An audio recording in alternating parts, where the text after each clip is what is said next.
but I've been told not to pronounce the letter P. So here he is, to fool N and Teller. It's Johan Koff. Thank you very, very much. I'd love to pat myself on the back right now and say, man, you made it, kid.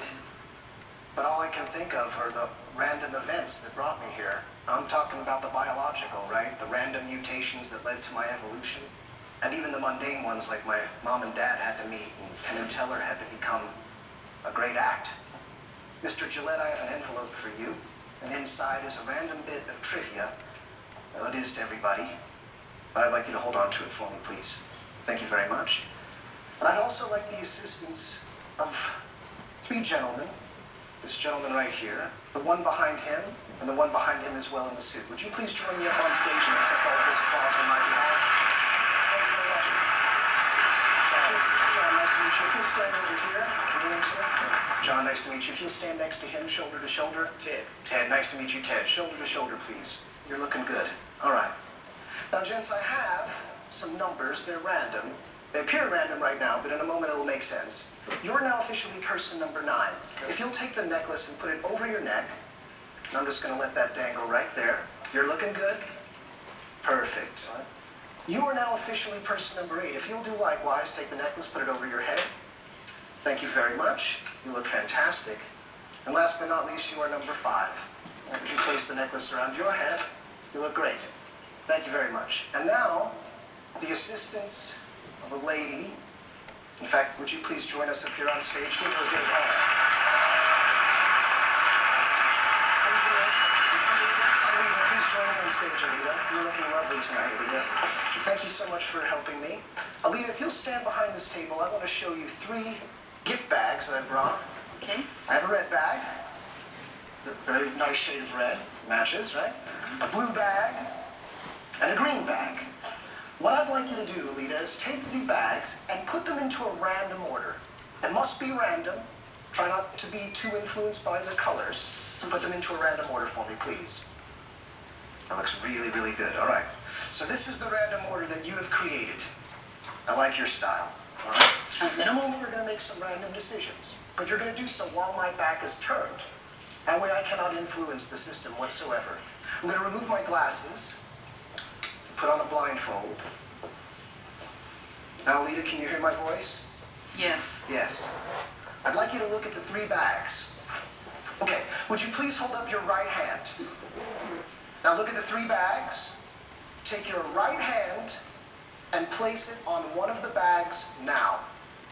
And let me know when you've done that. I've done it. You've done it. Would you please pick up that bag and hand it to the gentleman with the number 9 on his chest. Number 9. Now, sir, if you'll hold the bag by the handle in your left hand, outstretched like this, please. Thank you very much. All right. Now, Lita, would you please walk back to the table if you haven't already, and look at the 2 remaining bags. Are you there? Yes.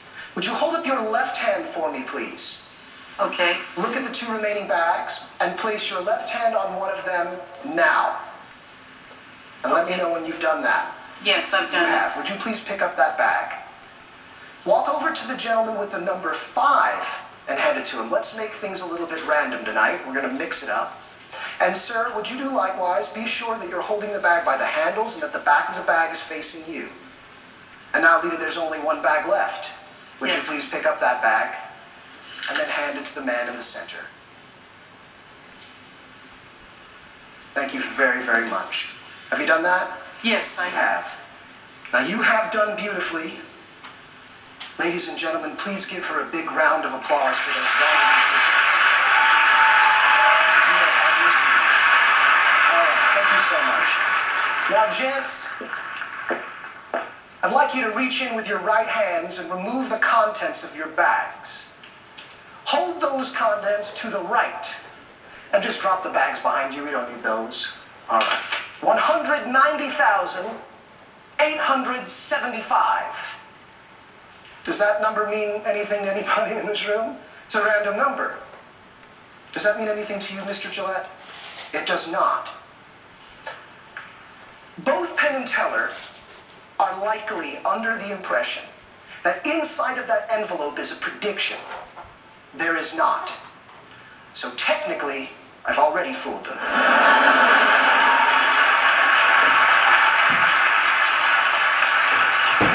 Inside that envelope is a piece of information that is a random bit of trivia to everybody in this room, but 2 people, and only one of them will speak to it.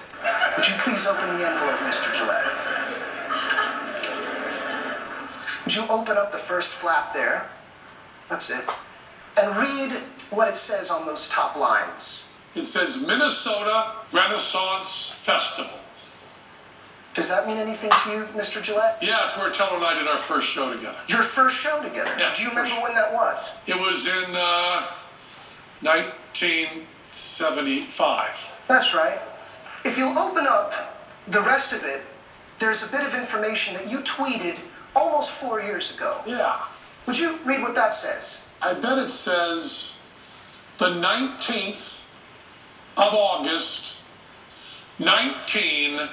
Wait, you mean to tell me the 19th day of the 8th month of the 75th year of the last century was your first professional show? The very first show we ever did together. Penn and Teller, ladies and gentlemen. Now, thank you very much indeed. But there are some of you, you know who you are, Teller included, who you're thinking, he could have gotten lucky. I mean, that could have been random. And that's what I've been trying to tell you. You're absolutely right if you think that. That is random. Look, there's the R, there's the A, there's the N, there's the D, there's the O, and there's the M. That's random, ladies and gentlemen. Thank you very much. Yes. Thank you.